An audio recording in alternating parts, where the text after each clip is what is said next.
Hi friends, ಇವತ್ತೊಂದು ಹೊಸ design semi bridal design ಹೇಗೆ ಹಾಕೋದು ಅಂತ ನಾನು ಹೇಳ್ಕೊಡ್ತೀನಿ. ಈ ಸ್ಯಾರಿ ಬಂದು ಕಾಂಬಿನೇಷನ್ನು ಲೈಟ್ ಪೀಚ್ ಕಲರ್ ಬರುತ್ತೆ, ಡಾರ್ಕ್ ಬ್ಲೂ ಬರುತ್ತೆ. ಇಲ್ಲಿ ನನಗೆ ಹಾಗಾಗಿ ಫಸ್ಟ್ ನಾನು ಬ್ಲೂ ತೊಗೊಂಡಿದ್ದೀನಿ. ಈ ಬ್ಲೂ ಕಲರು 6 ಎಳೆ ಲೇಯರ್ ತೊಗೊಂಡಿದ್ದೀನಿ. ಬೀಡ್ಸಸ್ ಬಂದು ಈ ಥರ ಶೇಪ್ಸ್ ಬೀಡ್ಸಸ್ ತೊಗೊಂಡಿದ್ದೀನಿ. ಯಾವುದಾದ್ರೂ ನೀವು ಶೇಪ್ ತೊಗೊಬೋದು. ಈ ಬೀಡ್ಸಸ್ಸು ನೋಡೋಣ, ಸ್ಟಾರ್ಟ್ ಮಾಡೋಣ. ಕ್ರೋಶ ನಂಬರ್ ಬಂದು 1107 mm ತೊಗೊಂಡಿದ್ದೀನಿ. ಫಸ್ಟ್ ನಾವು ಸ್ಯಾರಿಗೆ ಈ ಥರ ಲಾಕ್ ಮಾಡ್ಕೊಬೇಕಾಗುತ್ತೆ. ಗಂಟು ಹಾಕೊಂಡು ಇಟ್ಕೊಂಡಿದ್ದಂಥ 6 ಎಳೆ ಸುತ್ತಿ ಗಂಟು ಹಾಕೊಂಡು ಇಟ್ಕೊಂಡಿದ್ದಂಥದ್ರಲ್ಲಿ ನಾವು ಈ ಥರ ಸ್ಯಾರಿ ಒಳಗಡೆಯಿಂದ ಈ ಥರ ಹೋಲ್ ಮಾಡಿಕೊಂಡು ಈ ಥರ ಸುತ್ತಿ ಒಳಗಡೆಯಿಂದ ಈ ಥರ ಸ್ವಲ್ಪ ಟೈಟಾಗಿ ದಾರನ ಹೇಳ್ಕೊಂಡು ಲಾಕ್ ಮಾಡಿ, ಮತ್ತೆ ಇನ್ನೊಂದು ಟೈಮ್ ಒಳಗಡೆ ಸ್ಯಾರಿ ಒಳಗಡೆಯಿಂದ ಹೋಗಿ ದಾರಾನ ಎಳೆತಂದು ಈ ಥರ ಲಾಕ್ ಮಾಡ್ಕೊಳ್ಳಿ. 2 ಟೈಮ್ ಬಿಚ್ಚೋಗಬಾರ್ದು ಅನ್ನೋ ಕಾರಣಕ್ಕೋಸ್ಕರ ಈ ಥರ ಲಾಕ್ ಮಾಡ್ಕೊಳ್ಳಿ. ಸ್ವಲ್ಪ ಸ್ಟಾರ್ಟಿಂಗ್ ಸ್ವಲ್ಪ ನೀಟಾಗಿ ಲಾಕ್ ಮಾಡಿಕೊಂಡ್ರೆ ಬಿಚ್ಚೋಗೋದಿಲ್ಲ. ಇನ್ನು ಸಿಂಗಲ್ ಕ್ರೋಶೆಟ್ ಅಂತಲೂ ಸಹ ಹೇಳ್ತಾರೆ. ಫಸ್ಟ್ ಈಗ ನಾವು ಒಂದು 1 2 3 4 ಚೈನನ್ನು ಹಾಕ್ಕೊಳ್ಳಿ. 5 ಚೈನನ್ನಾದ್ರೂ ಹಾಕೋಬೋದು. ಇದು ಕುಚ್ಚಿಗೆ, ಇದು 5 ಚೈನು ಅಥವಾ 4 ಚೈನ್ ಯಾವುದಾದ್ರೂ ಹಾಕೋಬೋದು. ನಾನು 5 ಚೈನ್ ಹಾಕೋತಾ ಇದ್ದೀನಿ. ಎಲ್ಲಿಗೆ ಬರುತ್ತೆ ಅಲ್ಲಿಗೆ ನೋಡಿ ಸ್ಯಾರಿ ಒಳಗಡೆ ಹೋಗಿ ಈ ಥರ ಲಾಕ್ ಮಾಡಿ. ಸುಕ್ಕಾಗಬಾರ್ದು, ಅದು ಪಾಯಿಂಟ್ ಎಲ್ಲಿಗೆ ಬರುತ್ತೆ ಅಲ್ಲಿ ನೋಡಿ ಲಾಕ್ ಮಾಡಬೇಕು. ನಂತರ 3 ಚೈನನ್ನು ಹಾಕ್ಕೊಳ್ಳಿ. 1 2 3 ಇದನ್ನು ಸಹ ಎಲ್ಲಿಗೆ ಬರುತ್ತೆ ಅಲ್ಲಿಗೆ ನೋಡಿ ಲಾಕ್ ಮಾಡಿ. ಸ್ಯಾರಿ ಒಳಗಡೆಯಿಂದ ಹೋಗಿ ದಾರಾನ ಎಳೆತಂದು ಮತ್ತು ಈ ಥರ ಎರಡರಲ್ಲೊಂದು ಮಾಡಿದ್ರೆ ಸಿಂಗಲ್ ಕ್ರೋಶೆಟ್ ಆಗುತ್ತೆ, ಲಾಕ್ ಆಗುತ್ತೆ. ಮತ್ತು 3 ಚೈನನ್ನು ಹಾಕ್ಕೊಳ್ಳಿ. 3 ಚೈನ್, ನೆಕ್ಸ್ಟ್ 3 ಚೈನ್ ಪಾಯಿಂಟ್ ಎಲ್ಲಿಗೆ ಬರುತ್ತೆ ಅಲ್ಲಿ ನೋಡಿ ಲಾಕ್ ಮಾಡಿ. ನೋಡಿ, ಫಸ್ಟ್ ನಾನು 4 ಚೈನ್ ಹಾಕ್ಕೊಂಡಿದ್ದೆ, 3 ಚೈನ್ 2 ಟೈಮ್ ಹಾಕ್ಕೊಂಡಿದ್ದೀನಿ. ನೆಕ್ಸ್ಟು ನೀವು 5 ಚೈನನ್ನು ಹಾಕ್ಕೊಳ್ಳಿ. 1 2 3 4 5 ಚೈನನ್ನು ಹಾಕ್ಕೊಂಡು ಪಾಯಿಂಟ್ ಮಾಡ್ಕೊಳ್ಳಿ ಎಲ್ಲಿಗೆ ಬರುತ್ತೆ. ಬಟ್ ಇದು ಆರ್ಚ್ ತಗೊಳ್ಳೋದ್ರಿಂದ ನಾವು ಎಲ್ಲಿಗೆ ಬರುತ್ತೆ ಅಲ್ಲಿಗೆ ಹಾಕಬಾರ್ದು. ಇದರಿಂದ ಸ್ವಲ್ಪ ಈಗ ನಾವು 5 ಚೈನ್ ಪಾಯಿಂಟ್ಸ್ ಇದೆಯಲ್ಲ, ಒಂದು 4 ಚೈನ್ ಗ್ಯಾಪ್ ಒಳಗಡೆ ಹೋಗಿ ಸ್ಯಾರಿ ಒಳಗಡೆ ಹೋಗಿ ಈ ಥರ ದಾರಾನ ಎಳೆತಂದು ಲಾಕ್ ಮಾಡ್ಕೊಬೇಕು. ಅದು ಯು ಶೇಪ್ ಬರುತ್ತೆ. ಆರ್ಚು ಯು ಶೇಪ್ ಬರಬೇಕು ಅಂತಂದರೆ ನೋಡಿ ಈ ರೀತಿ ಈ ಥರ ಯು ಶೇಪ್ ಬರುತ್ತೆ. ಹಾಗೆ ನೀಟಾಗಿ ಆರ್ಚು ಸಹ ಚೆನ್ನಾಗಿ ಕಾಣಿಸುತ್ತೆ. ಮತ್ತು 3 ಚೈನ್ 1 2 3 5 ಚೈನ್ ಆದಮೇಲೆ ಲಾಕ್ ಆದಮೇಲೆ ಮತ್ತೆ 3 ಚೈನ್ ಎಲ್ಲಿಗೆ ಬರುತ್ತೆ ಅಲ್ಲಿಗೆ ನೋಡಿ ಲಾಕ್ ಮಾಡಿ. ಮತ್ತು ಹೇಗೆ 3 ಚೈನ್ 1 2 3 ಮತ್ತು ಲಾಕ್ ಎಲ್ಲಿಗೆ ಬರುತ್ತೆ ಅಲ್ಲಿಗೆ ಲಾಕ್ ಮಾಡಿ. ಮತ್ತು ಆದಮೇಲೆ 2 ಟೈಮ್ 3 ಚೈನ್ ನೋಡಿ, 4 ಚೈನ್ 3 ಚೈನ್ 2 ಟೈಮ್ 5 ಚೈನ್ ಮತ್ತು 3 ಚೈನ್ 2 ಟೈಮ್ ಆದಮೇಲೆ ಮತ್ತೆ ಎಗೇನ್ 4 ಚೈನನ್ನು ಹಾಕ್ಕೊಳ್ಳಿ. 1 2 3 4 ಸ್ವಲ್ಪ ಕನ್ಫ್ಯೂಸ್ ಆಗ್ಬೋದು. ಇದು ಸ್ವಲ್ಪ ಗಮನ ಇಟ್ಟು ನಾವು ಮಾಡಿಕೊಂಡ್ರೆ ಇದನ್ನು ಅಷ್ಟು ಕನ್ಫ್ಯೂಸ್ ಆಗೋಲ್ಲ. ಸ್ವಲ್ಪ ಬೇಸ್ ಲೈನು ಸ್ವಲ್ಪ ಪರ್ಫೆಕ್ಟಾಗಿ ಹಾಕೊಂಡ್ಬಿಡಬೇಕು ಈ ಒಂದು ಡಿಸೈನಲ್ಲಿ. ಮತ್ತು 4 ಚೈನ್ ಆದಮೇಲೆ 3 ಚೈನ್ ಹಾಕ್ಕೊಳ್ಳಿ. 1 2 3 ಎಲ್ಲಿಗೆ ಬರುತ್ತೆ ಅಲ್ಲಿಗೆ ನೋಡಿ ಲಾಕ್ ಮಾಡ್ಕೊಳ್ಳಿ.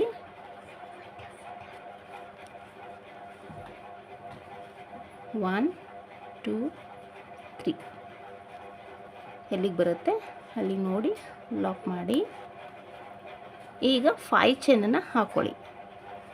1 2 3 4 5 ಎಲ್ಲಿಗೆ ಬರುತ್ತೆ ಅಲ್ಲಿಗೆ ನೋಡಿ ಪಾಯಿಂಟ್ ಮಾಡಿ ಸ್ವಲ್ಪ ಒಳಗಡೆ ಈ ಥರ ಲಾಕ್ ಮಾಡ್ಕೊಬೇಕು. ಇದು ಆರ್ಚ್ಗೆ ಯು ಶೇಪಲ್ಲಿ ಬಂದಾಗ ಆರ್ಚು ಸಹ ನಮಗೆ ಕಮಾನ್ ಥರ ಬರುತ್ತೆ. ಹಾಗಾಗಿ ನಾವು ಸ್ವಲ್ಪ ಒಳಗಡೆ ಲಾಕ್ ಮಾಡ್ಕೊಬೇಕು, ಆಯಿತಾ. ನೋಡಿ 4 ಚೈನ್ 3 ಚೈನ್ 2 ಟೈಮ್ 5 ಚೈನ್ ಮತ್ತು 3 chain 2 time 4 chain 3 chain 2 time ಮತ್ತು 5 ಚೈನ್ ಆಗಿದೆ. ಈಗ ನೆಕ್ಸ್ಟು 3 ಚೈನ್ 1 2 3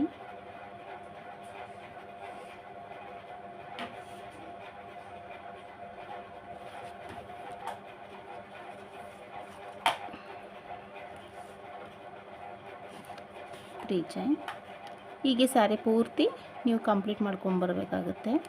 ಬೀಡ್ಸ್ ನಾನು ಫ್ರೆಂಡ್ಸ್ ಇಲ್ಲಿ ಈ ಸ್ಟೆಪ್ಗೆ ನಾನು ಹಾಕ್ತಾಯಿಲ್ಲ, ಯಾಕಂದರೆ ಒಂದು ಸ್ಟೆಪ್ಪು ನೆಕ್ಸ್ಟ್ ಹಾಕಬೇಕಾಗುತ್ತೆ. ಅದಕ್ಕೆ ನಾನು ಅಲ್ಲಿಗೆ ಸ್ಟಿಚ್ ಮಾಡ್ತೀನಿ, ಹಾಗಾಗಿ ನಾನು ಹಾಕ್ತಾಯಿಲ್ಲ, ಅದನ್ನು ಸ್ಕಿಪ್ ಮಾಡ್ತಾಯಿದ್ದೀನಿ. ನೋಡಿ ನೆಕ್ಸ್ಟ್ ಮತ್ತೆ 3 ಚೈನ್ 2 ಟೈಮ್ 3 ಚೈನ್ ಲಾಕ್. ನೋಡಿ ಹಾರ್ಟ್ ಎಲ್ಲಿ ಬರುತ್ತೆ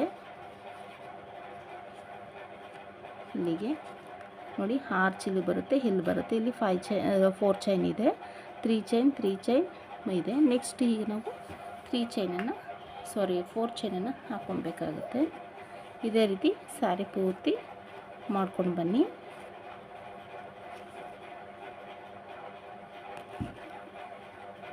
ಸ್ವಲ್ಪ ಡಾರ್ಕ್ ಕಲರ್ ತೊಗೊಳ್ಳಿ, ಒಂದು ಸ್ವಲ್ಪ ಶೇಡಿಂಗು, ಒಂದು ಶೇಡ್ ಡಾರ್ಕ್ ಕಲರ್ ಯಾವಾಗಲೂ ನೀವು ಕುಚ್ಚಿ ತೊಗೊಂಡಾಗ ತುಂಬ ಚೆನ್ನಾಗಿ ಕಾಣಿಸುತ್ತೆ ಫಿನಿಶಿಂಗು. ನೋಡಿ ಈ ರೀತಿ ಫುಲ್ಲು ಬೇಸಲ್ಲಿ ಬರಬೇಕು.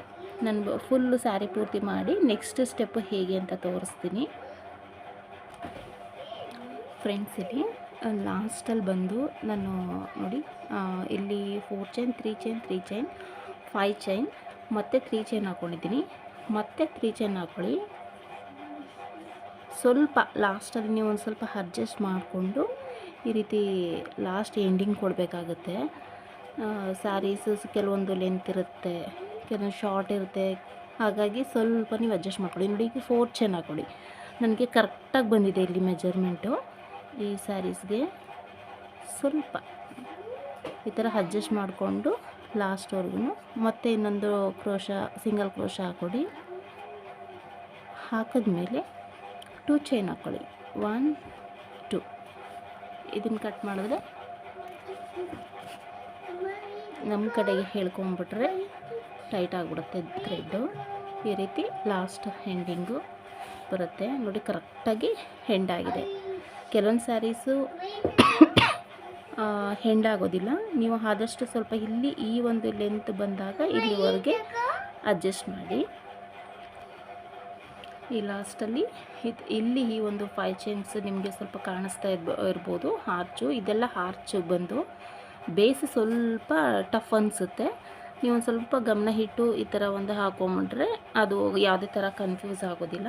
ನಾವು ನೆಕ್ಸ್ಟ್ ಸ್ಟೆಪ್ ಹೇಗೆ ಅಂತ ಹೇಳ್ಕೊಡ್ತಾಯಿದ್ದೀನಿ.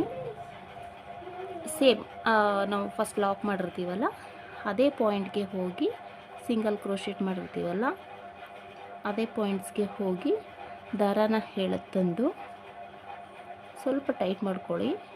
ಟೈಟ್ ಆದಮೇಲೆ ಈ ಥರ ಲಾಕ್ ಮಾಡಿ ಸಿಂಗಲ್ ಕ್ರೋಶೆಟ್ ಮಾಡಿ ಮತ್ತೆ ಇನ್ನೊಂದು 4 ಚೈನ್ ಗ್ಯಾಪು ಒಳಗಡೆ ಹೋಗಿ ಇನ್ನೊಂದು ಸಿಂಗಲ್ ಕ್ರೋಶೆಟನ್ನು ಹಾಕ್ಕೊಳ್ಳಿ, ಬಿಚ್ಚೋಗಬಾರ್ದು ಅನ್ನೋ ಕಾರಣಕ್ಕೋಸ್ಕರ.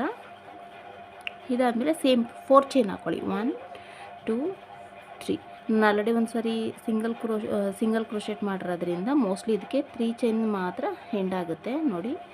ಹಾಗಾಗಿ ನಾನು 3 ಚೈನ್ ಹಾಕ್ಕೊಂಡೆ, ಇಲ್ಲ 4 ಚೈನು ಹಾಕ್ಕೊಬೋದು. ಇದು ಕುಚ್ಚಿಗೆ ಸ್ಪೇಸ್ ಬಂದು ನೋಡಿ ಈ ರೀತಿ ಹಾಕ್ಕೊಳ್ಳಿ. ಇದಾದಮೇಲೆ ಸೇಮ್ 3 ಚೈನ್ 1 2 3 ಎಲ್ಲಿಗೆ ಬರುತ್ತೆ ಅಲ್ಲಿಗೆ ನೋಡಿ ಲಾಕ್ ಮಾಡ್ಕೊಳ್ಳಿ. ಅದಾದಮೇಲೆ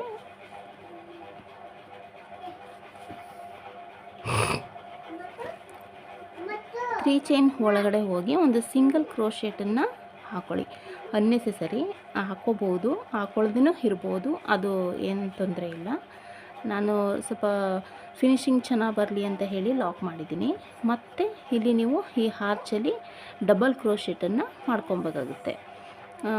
ಟ್ರಿಪಲ್ ಆದರೂ ಮಾಡ್ಕೊಬೋದು, ಡಬಲ್ ಆದರೂ ಮಾಡ್ಕೊಬೋದು. ಟ್ರಿಪಲ್ ನಾವು ಲಾಸ್ಟಲ್ಲಿ ಮಾಡ್ಕೊಳ್ಳೋದ್ರಿಂದ ಇದು ಬಿಗಿನರ್ಸ್ಗೆ ಆಗಿರೋದ್ರಿಂದ ನಾನು ಡಬಲ್ ಕ್ರೋಶೆಟ್ ಮಾತ್ರ ರೆಫರ್ ಮಾಡ್ತೀನಿ. ಇನ್ನು ನೆಕ್ಸ್ಟ್ ಇನ್ನೊಂದು ವೀಡಿಯೋಸಲ್ಲಿ ನಿಮ್ಗೆ ತೋರಿಸ್ತೀನಿ ಆ ಟ್ರಿಪಲ್ ಕ್ರೋಶೆಟ್ ಹೇಗೆ ಹಾಕೋದ್ರದ್ದು ಹೇಗೆ ಬರುತ್ತೆ ಚೆನ್ನಾಗಿ ಅಂತ.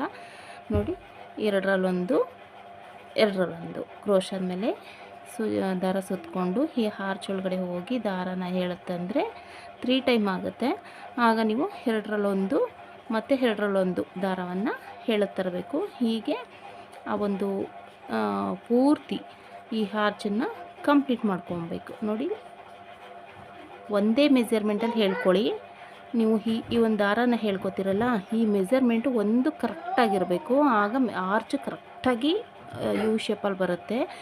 ನೀವು ಹೇಳ್ಕೊಳ್ಳೋದ್ರಲ್ಲಿ ಸ್ವಲ್ಪ ವೇರಿ ಮಾಡಿದ್ರೆ ನಿಮಗೆ ಆರ್ಚು ಸ್ವಲ್ಪ ಅಷ್ಟು ಫಿನಿಶಿಂಗ್ ಬರೋದಿಲ್ಲ. ಹಾಗಾಗಿ ಒಂದೇ ಮೆಜರ್ಮೆಂಟಲ್ಲಿ ಸ್ವಲ್ಪ ನೀವು ಹೇಳ್ಕೊಂಡು ಹಾಕ್ಕೊಬೇಕಾಗುತ್ತೆ. ಎಷ್ಟು ಆ ಒಂದು ಆರ್ಚು ಫಿಲ್ ಆಗುತ್ತೋ ಅಷ್ಟುವರೆಗೂ ಹಾಕ್ಕೊಳ್ಳಿ. ಫಸ್ಟ್ ಆರ್ಚಲ್ಲಿ ಯಾವಾಗಲೂ ನಾವು ಎಷ್ಟು ಫಿಲ್ ಆಗುತ್ತೋ ಅಷ್ಟನ್ನು ಹಾಕೊಂಡ್ಬಿಡಬೇಕು. ಅಷ್ಟೇ ಕಂಬಗಳನ್ನು ನೆಕ್ಸ್ಟ್ ಆರ್ಚ್ಗಳಲ್ಲಿ ಅಷ್ಟೇ ಕಂಬಗಳನ್ನು ಹಾಕೊಂಡೋದ್ರೆ ಅಷ್ಟೇ ಲೆಂತ್ ಬರುತ್ತೆ, ಅಷ್ಟೇ ಒಂದು ಲಾಸ್ಟ್ ಫಿನಿಶಿಂಗು ಪಕ್ಕಾ ಸೂಪರಾಗಿ ಅನಿಸುತ್ತೆ. ಒಂದು ಆರ್ಚಲ್ಲಿ 12 ಹಾಕೋದು ಎಕ್ಸಾಂಪಲ್, ಇನ್ನೊಂದು ಆರ್ಚಲ್ಲಿ 13 ಹಾಕೋದು, ಆ ಥರ ಆದಾಗ ಫ್ರೆಂಡ್ಸ್ ಅದು ವೇರಿ ಆಗುತ್ತೆ. ಒಂದೇ ಮೆಜರ್ಮೆಂಟ್ ಇರಲಿ ಕಂಬಗಳು ಯಾವಾಗಲೂ. ನೋಡಿ, ಫಿಲ್ ಆಗಿದೆ. ಇನ್ನೊಂದು ಹಿಡಿಸುತ್ತೆ ನೋಡಿ, ಹಿಂಗೆ ಸ್ವಲ್ಪ ತಳ್ಕೊಳ್ಳಿ. ಹಿಂಗೆ ಈ ಥರ ತಳ್ಕೊಂಡಾಗ ಅದು ನೀಟಾಗಿ ಬರುತ್ತೆ. ಇನ್ನೊಂದು ಹಿಡಿಸುತ್ತೆ.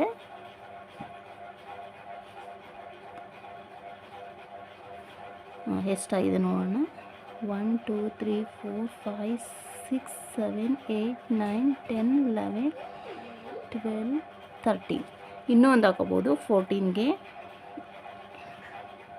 14 ಹಾಕ್ಕೊಳ್ಳಿ. ಈ 3 ಚೈನ್ ಗ್ಯಾಪ್ ಇದೆಯಲ್ಲ, ಈ ನೆಕ್ಸ್ಟ್ 3 ಚೈನು ಇದರೊಳಗಡೆ ಹೋಗಿ ಲಾಕ್ ಮಾಡಿ,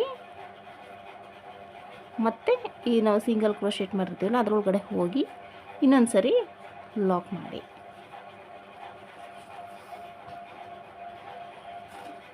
ನೋಡಿ, ಆರ್ಚು ಪರ್ಫೆಕ್ಟಾಗಿ ಕಂಪ್ಲೀಟಾಗಿ ಬಂದಿದೆ. ಯಾವುದೇ ನಾನು ಈ ಥರ ಒಂದು ರೌಂಡ್ ಶೇಪಲ್ಲಿ ಆರ್ಚ್ ಬರಬೇಕು ಅಂದರೆ ನಾನು ಹೇಳಿದ್ದಂಥ ಒಂದು ಪಾಯಿಂಟ್ಸ್ಗಳನ್ನ ನೀವು ಫಾಲೋ ಮಾಡಿದ್ರೆ ಇದೇ ರೀತಿ ಬರುತ್ತೆ. ನೀವೊಂದು ಸ್ವಲ್ಪ ಎಲ್ಲೇ ಆ ಕಡೆ ಈ ಕಡೆ ಎಳೆಯೋದು ರೀತಿಯಲ್ಲಿ ಲಾಕ್ ಮಾಡೋದು ತುಂಬ ಇಂಪಾರ್ಟೆಂಟ್ ಆಗಿರುತ್ತೆ. ಅಲ್ಲೆಲ್ಲ ಮಿಸ್ಟೇಕ್ ಮಾಡಿದ್ರೆ ಆರ್ಚು ನಿಮಗೆ ರೌಂಡ್ ಶೇಪಲ್ಲಿ ಬರೋದಿಲ್ಲ. ಸೊ ನಾನು ಹೇಳಿದ ಥರ ನೀವು ರೂಲ್ಸ್ಗಳನ್ನು ಫಾಲೋ ಮಾಡಿದ್ರೆ ಪಕ್ಕ ಈ ರೀತಿ ಬರುತ್ತೆ. ಇನ್ನೊಂದು ಸರಿ ಹೇಳ್ಕೊಡ್ತೀನಿ. ಮತ್ತು ನೆಕ್ಸ್ಟು 3 ಚೈನ್ ಹಾಕ್ಕೊಳ್ಳಿ. 1 2 3. ಈ ಲಾಕು ಫಸ್ಟ್ ಲಾಕ್ ಮಾಡಿರ್ತೀವಲ್ಲ ಅದೇ ಲಾಕ್ ಒಳಗಡೆ ಲಾಕ್ ಮಾಡಿ. ಇಲ್ಲಿ 4 ಚೈನ್ ಹಾಕ್ಕೊಂಡಿದ್ದೀನಿ. 1 2 3. ಅದೇ ರೀತಿ 4 ಚೈನ್ ಹಾಕ್ಕೊಳ್ಳಿ. ಲಾಕ್ ಎಲ್ಲಿಗೆ ಬರುತ್ತೆ ಅಲ್ಲಿಗೆ ಲಾಕ್ ಮಾಡಿ.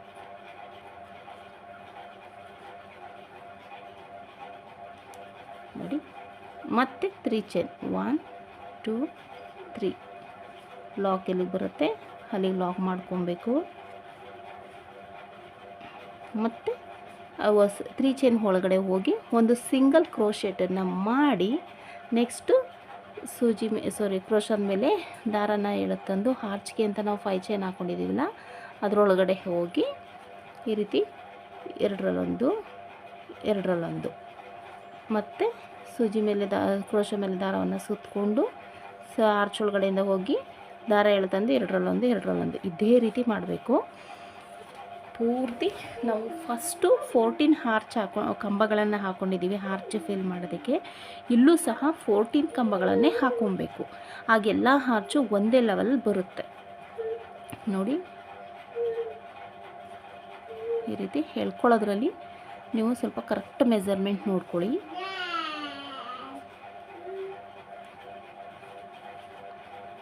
ಇಲ್ಲಿ ನೀವು ಬೀಡ್ಸ್ಗಳನ್ನು ಆ್ಯಡ್ ಮಾಡ್ಕೊಬೋದು.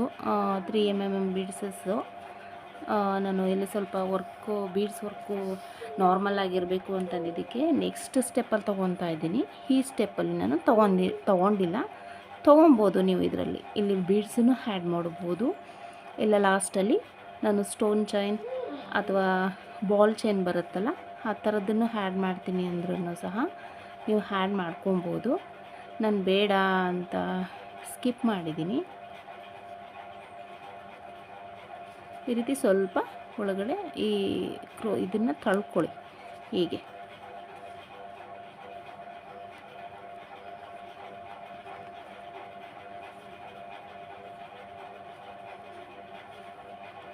ಬೇಸು ಈ ಒಂದು ಡಿಸೈನಲ್ಲಿ ಸ್ವಲ್ಪ ಕನ್ಫ್ಯೂಸ್ ಆಗುತ್ತೆ ಫ್ರೆಂಡ್ಸ್ ಇದು.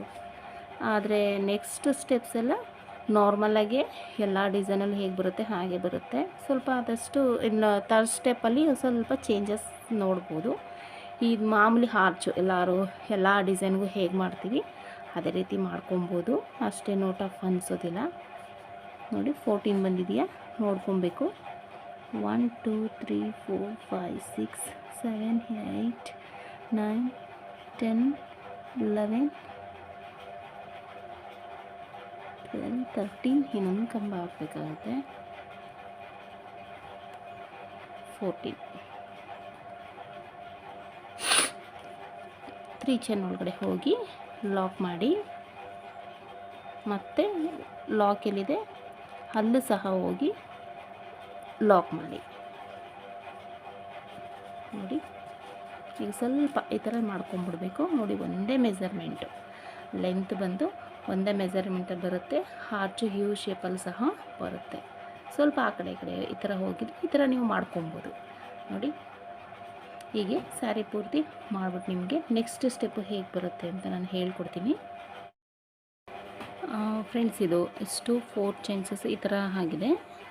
ನೆಕ್ಸ್ಟ್ ಸ್ಟೆಪ್ ಹೇಗೆ ಅಂತ ಹಾಕಿದ್ರೆ ನೋಡಿ, ನೀಟಾಗಿ ಆರ್ಚ್ ಬಂದು ಎಲ್ಲ ಕಡೆನೂ ಆರ್ಚು ಇದೇ ಥರನೇ ಕ್ಲಿಯರ್ ಆಗಿದೆ. ನೆಕ್ಸ್ಟ್ ಸ್ಟೆಪ್ಪಲ್ಲಿ ಸೇಮ್ ನಾನು ಹಾರೆಳೆ ತೆಗೆದು ಮಣಿಯನ್ನು, ಇದು ಒಂದು ಸ್ಮಾಲ್ ಬೀಡ್ಸು 2 mm ಬೀಡ್ಸಸ್, ಇದು ಗೋಲ್ಡ್ ಕಲರ್ ತೊಗೊಂಡಿದ್ದೀನಿ ಮ್ಯಾಚಿಂಗು. ಮತ್ತು ಅದನ್ನು ಸೂಜಿ ದಾರದಿಂದ ಪೋಣಿಸಿ ಆಲ್ರೆಡಿ ಇಟ್ಕೊಂಡಿದ್ದೀನಿ. 6 ಎಳೆ ಲೈನಲ್ಲಿ ಎಳೆಗಳನ್ನ ತೊಗೊಂಡಿದ್ದೀನಿ. ನೋಡಿ ಫಸ್ಟು ನೆಕ್ಸ್ಟ್ ಸ್ಟೆಪ್ಪು ಸೇಮ್ ನಾವು ಸಿಂಗಲ್ ಕ್ರೋಶೆಟ್ನ ಮಾಡಿರ್ತೀವಲ್ಲ ಅದರೊಳಗಡೆಯಿಂದ ಹೋಗಿ ದಾರನ ಎಳೆತಂದು ಲಾಕ್ ಮಾಡ್ಕೊಂಬಿಡಿ. ಲಾಕ್ ಆಗಿದೆ. ಮತ್ತು ಇನ್ನೂ ಒಂದು ಸಾರಿ ಮತ್ತೆ ಪಕ್ಕದಲ್ಲಿ ಇನ್ನೊಂದು ಸಿಂಗಲ್ ಕ್ರೋಶೆಟ್ ಒಳಗಡೆ ಹೋಗಿ ಅಲ್ಲಿ ಪಕ್ಕದಲ್ಲಿ ನಾವು ಮಾಡಿರ್ತೀವಲ್ಲ ಇನ್ನೊಂದು ಸಾರಿ ಮಾಡ್ಕೊಳ್ಳಿ. ನೆಸೆಸರಿ 1 ಟೈಮು ಮಾಡಿಕೊಂಡ್ರೂ ಆಗುತ್ತೆ, ಬಟ್ ಸ್ವಲ್ಪ ಸೇಫ್ಟಿಯಾಗಿರಲಿ ಅಂತ ಹೇಳಿ 2 ಟೈಮ್ ಮಾಡಿದೆ. 4 ಚೈನನ್ನು ಹಾಕ್ಕೊಳ್ಳಿ. 1 2 3 4 ಚೈನ್. ಈ ಲಾಕ್ ಇದೆಯಲ್ಲ 4 ಚೈನ್ ಫಸ್ಟ್ ನೀವು ಲಾಕ್ ಮಾಡಿರ್ತೀವಲ್ಲ ಆ ಲಾಕ್ ಒಳಗಡೆ ಹೋಗಿ ಲಾಕ್ ಮಾಡಿ, ಅಥವಾ ಸಿಂಗಲ್ ಕ್ರೋಶೆಟನ್ನು ಹಾಕ್ಕೊಳ್ಳಿ. ನಂತರ ಫ್ರೆಂಡ್ಸ್ ಮತ್ತೆ 3 ಚೈನ್ ಇದೆಯಲ್ಲ, ಈ 3 ಚೈನ್ ಒಳಗಡೆ ಹೋಗಿ ಮತ್ತೆ ಒಂದು ಸಿಂಗಲ್ ಕ್ರೋಶೆಟನ್ನು ಹಾಕ್ಕೊಬೇಕು. ಒಂದು ಸಿಂಗಲ್ ಕ್ರೋಶೆಟು ಆದಮೇಲೆ ನೆಕ್ಸ್ಟು ನೋಡಿ ಈ ಥರ ಒಂದು ಸೂಜಿ ಮೇಲೆ ಒಂದು ಸಾರಿ ದಾರವನ್ನು ತಗೊಂಡು ನಾವು ಆರ್ಚ್ ಹಾಕಿರ್ತೀವಲ್ಲ ಫ್ರೆಂಡ್ಸ್, ಆರ್ಚು ಈ ಕಂಬಗಳನ್ನು ಹಾಕಿರ್ತೀವಲ್ಲ, ಆರ್ಚ್ ಕಂಬಗಳ ನಡುವೆ ಈ ಥರ ಗ್ಯಾಪ್ ಇರುತ್ತೆ. ಆ ಗ್ಯಾಪ್ ಒಳಗಡೆ ಹೋಗಿ ದಾರನ ಎಳೆತಂದು ಒಂದು ಸಿಂಗಲ್ ಸಾರಿ ಇಲ್ಲಿ ಬೀಡ್ಸ್ನ ಆ್ಯಡ್ ಮಾಡಬೇಕು. ನಾವು ಬೀಡ್ಸನ್ನು ಪೋಣಿಸ್ಕೊಂಡಿರ್ತೀವಲ್ಲ ಅದನ್ನು ಒಂದನ್ನು ತಳ್ಕೊಳ್ಳಿ, ಈ ಥರ ಸೇರಿಸ್ಕೊಳ್ಳಿ. ಈ ಥರ ನಂತರ ಈ ಥರ ಕ್ರೋಶದ ಮೇಲೆ ಒಂದು ಸಾರಿ ದಾರನ ಸುತ್ಕೋಬೇಕು. ಬೀಡ್ಸನ್ನು ತಳ್ಳಿ ನೆಕ್ಸ್ಟು ಕ್ರೋಶದ ಮೇಲೆ ಒಂದು ಸಾರಿ ದಾರ ತಗೊಂಡು ಆ ಕಂಬದ ನಡುವೆ, ಫಸ್ಟ್ ಕಂಬದ ನಡುವೆ ಇರುತ್ತಲ್ಲ ಆ ಗ್ಯಾಪು, ಈ ಗ್ಯಾಪು ಇಲ್ಲಿ ಕಾಣಿಸ್ತಾ ಇರ್ಬೋದು ನಿಮಗೆ, ಆ ಗ್ಯಾಪ್ ಒಳಗಡೆ ಹೋಗಿ ಈ ಥರ ದಾರನ ಎಳೆತಂದು ನೆಕ್ಸ್ಟು ಈ ಬೀಡ್ಸನ್ನು ಮುಂದೆ ಈ ಥರ ಬೆರಳಲ್ಲಿ ಈ ಥರ ತಳ್ಕೊಳ್ಳಿ. ತಳ್ಳಿದ ನಂತರ ನೋಡಿ ಎರಡರಲ್ಲೊಂದು ಈ ಥರ ಎರಡರಲ್ಲೊಂದು ಆದಮೇಲೆ ಡಬಲ್ ಕ್ರೋಶೆಟ್ ಮಾಡ್ಕೊಂಡ್ಮೇಲೆ 2 ಚೈನನ್ನು ಹಾಕ್ಕೊಳ್ಳಿ. 1 2 ಆದಮೇಲೆ ಮತ್ತೆ ಈ ಗ್ಯಾಪ್ ಇರುತ್ತಲ್ಲ, ನಾವು ಡಬಲ್ ಕ್ರೋಶೆಟ್ ಮಾಡ್ಕೊಂಡ್ಮೇಲೆ ಈ ಕಂಬಗಳ ನಡುವೆ ಗ್ಯಾಪ್ ಇರುತ್ತೆ, ಆ ಗ್ಯಾಪ್ ಒಳಗಡೆ ಹೋಗಿ ದಾರನ ಎಳೆತಂದು ಕ್ರೋಶದ ಮೇಲೆ 2 ಸಾರಿ ದಾರ ಬರುತ್ತೆ ನೋಡಿ, 2ರಲ್ಲಿ ಒಂದನ್ನು ಮಾಡಿದ್ರೆ ಸ್ಮಾಲ್ ಪಿಕಾಕ್ ಬರುತ್ತೆ. ನೆಕ್ಸ್ಟು ಇಲ್ಲಿ ಬೀಡ್ಸು ಸಹ ಆ್ಯಡ್ ಆಗುತ್ತೆ. ವಿತ್ ಬೀಡ್ಸು ಒಂದು ಸ್ಮಾಲ್ ಪಿಕಾಕ್ ಬರುತ್ತೆ. ಮತ್ತು ಹೇಗೆ ಬೀಡ್ಸನ್ನು ಒಂದನ್ನು ನೀವು ದಾರದ ಹತ್ರ ಈ ಥರ ತಳ್ಕೊಂಡು ಈ ಥರ ಕ್ರೋಶದ ಮೇಲೆ ಸುತ್ತಕೊಂಡು ನೆಕ್ಸ್ಟ್ ಕಂಬದ ಗ್ಯಾಪ್ ಒಳಗಡೆ ಹೋಗಿ ದಾರಾನ ಎಳೆದು ಆ ಮಣಿಯನ್ನು ಆ ಬೀಡ್ಸನ್ನು ಮುಂದೆ ಈ ಥರ ಮಾಡಿಕೊಂಡು ಎರಡರಲ್ಲೊಂದನ್ನು ಮಾಡಿ 2 ಚೈನ್ ಹಾಕ್ಕೊಂಡು ನೆಕ್ಸ್ಟು ಆ ಗ್ಯಾಪ್ ಇರುತ್ತೆ ನೋಡಿ, ಈ ಎರಡು ನಾವು ಹಾಕ್ಕೊಂಡಿರ್ತೀವಲ್ಲ ಕಂಬದ ನಡುವೆ ಆ ಗ್ಯಾಪ್ ಒಳಗಡೆ ಹೋಗಿ ಈ ಥರ 2 ಬರುತ್ತೆ. ನೆಕ್ಸ್ಟ್ 2 ಮಾಡಿದ್ರೆ ಸ್ಮಾಲ್ ಪಿಕಾಕ್ ಬರುತ್ತೆ. ಡಿಸೈನು ವಿತ್ ಬೀಡ್ಸ್ ಜೊತೆ ಬರುತ್ತೆ. ಇದೇ ರೀತಿ ಪ್ರತಿ ಕಂಬಗೂ ಸಹ ನಾವು ಪ್ರತಿ ಗ್ಯಾಪ್ಗೂ ಸಹ ಮಾಡ್ಕೊಬೇಕು. ಯಾವುದೇ ಗ್ಯಾಪಲ್ಲೂ ಸಹ ಯಾವುದೇ ಕಂಬಗಳನ್ನು ಸಹ ನೀವು ಗ್ಯಾಪ್ ಬಿಡಬಾರ್ದು. ನೋಡಿ ಈ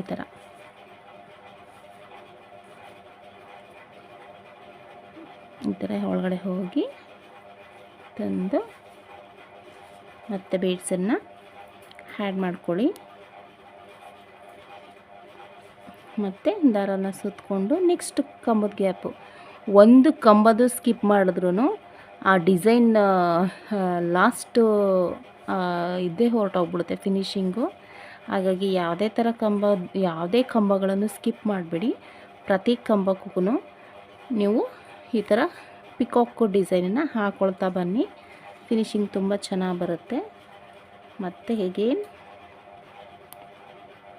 ಬೀಡ್ಸನ್ನು ತಳ್ಕೊಳ್ಳಿ, ಕ್ರೋಶದ ಮೇಲೆ ಒಂದು ಸರಿ ದಾರನ ತಗೊಂಡು ನೆಕ್ಸ್ಟ್ ಕಂಬದ ಗ್ಯಾಪ್ ಒಳಗಡೆ ಹೋಗಿ ಬೀಡ್ಸನ್ನು ತಳ್ಕೊಂಡ್ರು ಎರಡರಲ್ಲೊಂದು 2 ಚೈನ್ ಹಾಕ್ಕೊಂಡು ಹಾಗೆ ಬೀಡ್ಸ್ ಪಕ್ಕದ ಗ್ಯಾಪ್ ಒಳಗಡೆ ಹೋಗಿ 2 ಮಾಡಿದ್ರೆ ಸ್ಮಾಲ್ ಪಿಕಾಕ್ ಈ ರೀತಿ ಡಿಸೈನ್ ಬರುತ್ತೆ.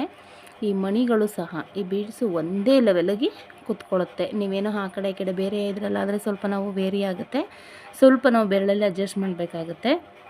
ಬಟ್ ಇದ್ರಲ್ಲಿ ಹಾಗಿಲ್ಲ, ಒಂದೇ ಲೆವೆಲಲ್ಲಿ ಕೂರುತ್ತೆ. ಡಿಸೈನ್ ತುಂಬ ಈಸಿಯಾಗಿದೆ, ತುಂಬ ಎಲಿಜೆಂಟಾಗಿ ತುಂಬ ಲುಕ್ಕಾಗಿ ಕಾಣಿಸುತ್ತೆ ಈ ಒಂದು ಡಿಸೈನು. ನನಗೆ ಪರ್ಸ್ನಲಿ ಈ ಒಂದು ಡಿಸೈನ್ ತುಂಬ ಇಷ್ಟ ಆಗುತ್ತೆ. ಯಾಕೆಂತಂದರೆ ತುಂಬ ಫಾಸ್ಟಾಗಿ ಯಾವುದೇ ಥರ ಮೆಂಟಲಿ ನಮಗೆ ಟಾರ್ಚರ್ ಇಲ್ಲದೇ ಬೇಗ ಹಾಕೋಬೋದು.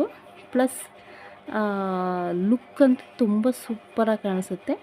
ಲೇಟೆಸ್ಟ್ ಡಿಸೈನು ಕೂಡ ಇದು.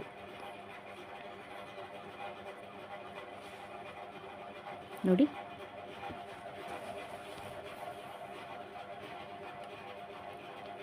ಇದೇ ರೀತಿ ಆರ್ಚ್ ಪೂರ್ತಿ ನೀವು ಮಾಡ್ಕೊಬೇಕು.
ನೋಡಿ ಈ ರೀತಿ ಬಂದಿದೆ.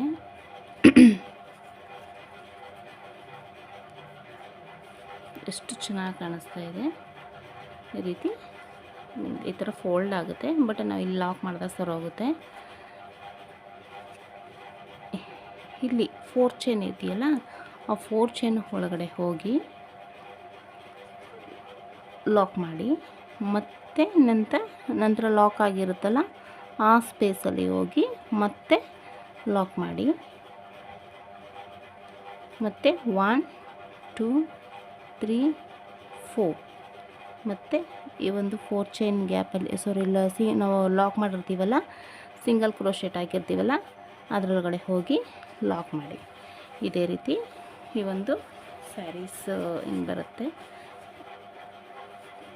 ಈ ಥರ ಸ್ವಲ್ಪ ಸ್ಟಾರ್ಟಿಂಗ್ ಈ ಥರ ಫೋಲ್ಡ್ ಆಗುತ್ತೆ. ನೀವು ಈ ಥರ ಹಿಂಗೆ ಕೈಯಲ್ಲಿ ಹಿಂಗೆ ಮಾಡಿಬಿಟ್ರೆ ನೀಟಾಗಿ ಬರುತ್ತೆ. ಅದು ಸ್ವಲ್ಪ ನಾವು ಇದ್ರ ಥರ ನಾವು ಸ್ಟಾರ್ಟಿಂಗ್ ಮಾಡಬೇಕಾದ್ರೆ ಸ್ವಲ್ಪ ಅದೇ ಥರನೇ ಐತೆ. ನೋಡಿ ಎಷ್ಟು ಚೆನ್ನಾಗಿ ಕಾಣಿಸ್ತಾ ಇದೆ ಡಿಸೈನು.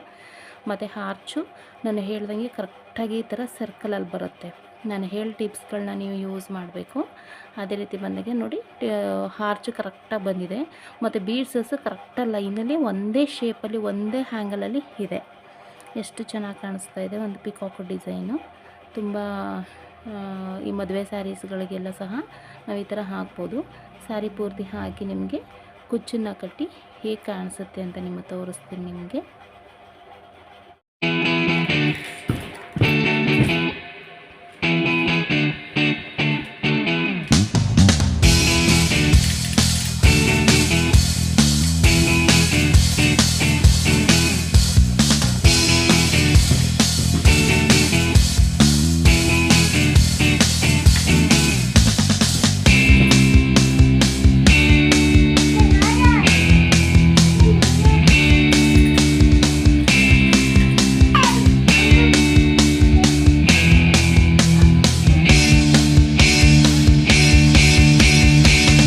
ಆಗಲ್ಲ ಅಂದರೆ ಇಲ್ಲ ಆದ್ರೂ